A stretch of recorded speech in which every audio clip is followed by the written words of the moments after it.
So I'm told by the Turkey Federation and Liberty Bell Liberty and Bell, they love Honeycrisp apples. Not bad, huh? Ice hockey. I sure in hell would like to see them play ice hockey. 1,000 Lakes and the Mall of America.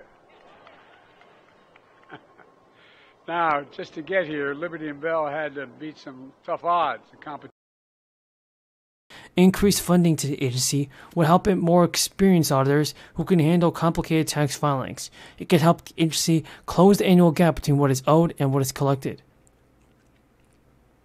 The agency has said that it wants to help taxpayers get the deductions and tax credits they deserve. Right now, the focus is on providing eligible and educational materials that break down deductions in plain language. So hopefully people can get their stimulus cash. Folks, we have a lot of news about the fourth stimulus check, Social Security benefits, SSI, and SSDI. Continue watching this video because you don't want to miss out on this. For the vast majority of Social Security beneficiaries, their monthly check is vital to their financial well-being. After 20 years of annual polling, it is found that no less than 80% of retirees rely on their Social Security benefit in some capacity to meet their monthly expenses. But with the U.S. debt limit and ceiling deadline looming, more than 66 million beneficiaries are wondering whether the Social Security checks will be on the shopping block. The debt ceiling represents the authorized borrowing limit for the federal government. It's important to keep in mind that it doesn't include borrowing for new spending or projects. Rather, it's to cover the federal debt limit and existing financial obligations. At no point in America's history has the federal government defaulted on its legal financial obligations, which is why the current debt limit impasse between Democrats and Republicans on Capitol Hill was turning heads. The expectation prior to this week is that Treasury lawmakers had perhaps 2 or 3 months to agree on a bill that would raise, because the payments are just based on a number of things. People in different households, like your income payments, favor families, and if you're having a dependent, you'll get more money. Under the American Rescue Plan from Joe Biden, he signed into law. It did send out $1,400 per person, but this means that larger families are likely to get some bigger checks with people compared to the people who have no money at all. In Idaho, where IRS data showed that households enjoyed the second biggest average payout, at $2,300 a month for people with around 2.5 dependents. States with the smallest average per household payments are people in the Northeast. Rounding at the bottom, that's around $2,000 a month of stimulus cash, everybody. And Massachusetts had also the biggest and second smallest payment at an average of $2,200 a month. Families in the Northeast tend to be smaller compared to those in many western mid-states,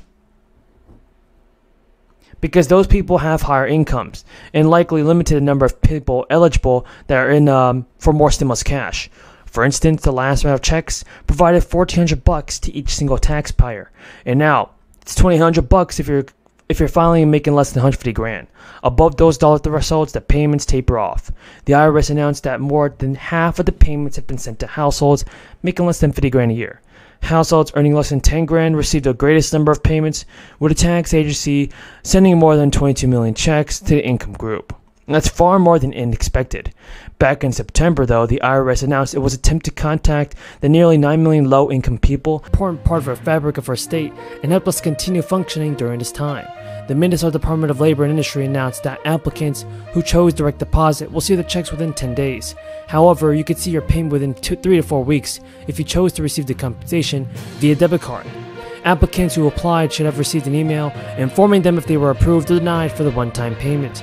And the temporary commissioner of the state's labor department said that the industry and the money is subject to federal income tax, but not the state income tax. And lower gas prices in Minnesota, along with cheaper used cars, slowed inflation for a second straight month. But new inflation reports have actually painted a far rosy picture as many other items increased in prices. Consumer prices surged 8.3% last month, down from 8.5% from a year-over-year increase in July. Inflation is still painfully high as food and energy prices remain volatile, but is down from the 4-decade high of 9.1% in June. In the Midwest, inflation rose to 8.1% in August of 2022, and used vehicles are declining, but still remain about 7.8% higher than as at this time last year. Airfares are declining as well. As major oil companies actually plan to slash production, U.S. gas prices may rise again, with some states potentially feeling the burn more than others. The Alliance of Oil-Producing Countries announced it will cut production by 2 million barrels per day starting this October. a move that may put further upward pressure on gasoline prices. Even before the group's decision, gas prices had already started ticking up across the nation after briefly declining again, and the national average gas price stood at $3.89 as of Friday, up from $3.80 from the week before. Illinois residents have just 8 days left to claim this $700 check, everybody. The tax rebates are part of the state's family plan. It was introduced by the bill from the state senator, and it was who passed the legislature earlier this year. The bill sets aside millions of dollars for those who filed their taxes in 2021 to help with the increased costs caused by the crisis and rising inflation. The senator told reporters that from crisis losses to the increased cost of living, families are facing some food insecurity and are in financial distress. So as a General Assembly, we recognize the daily struggles of hardworking people and pass this bill to help so many people out. So eligible residents have until October 17 to file for last year's taxes to receive the payment. And the amount each person receives will vary depending on the taxes filed. So hopefully people can get the stimulus check that they so desperately need. And in our note today, we highlighted 5 points to investors why we think sentiment for the group really reflects a lot of the risks that we see. And when you look at the stock price declines we've already seen for this group, down more than 50% year to date and twice the market's decline. When you look at a couple of the bellwethers like who filed a tax return in 2020, which is an estimated 600,000 residents. And there are some residents who did not file a tax return, especially seniors and low-income residents. Language in the bill filed this week says that all adult residents, even those who did not file a 2020 tax return, will receive the $300. The $300 will not be subject to Delaware income taxes. The rebate is for every individual tax filer, regardless of filing married, jointly, or separately. So a married couple would get $600. For months, Delaware lawmakers expected to have a whopping $800 million in extra revenue for this fiscal year.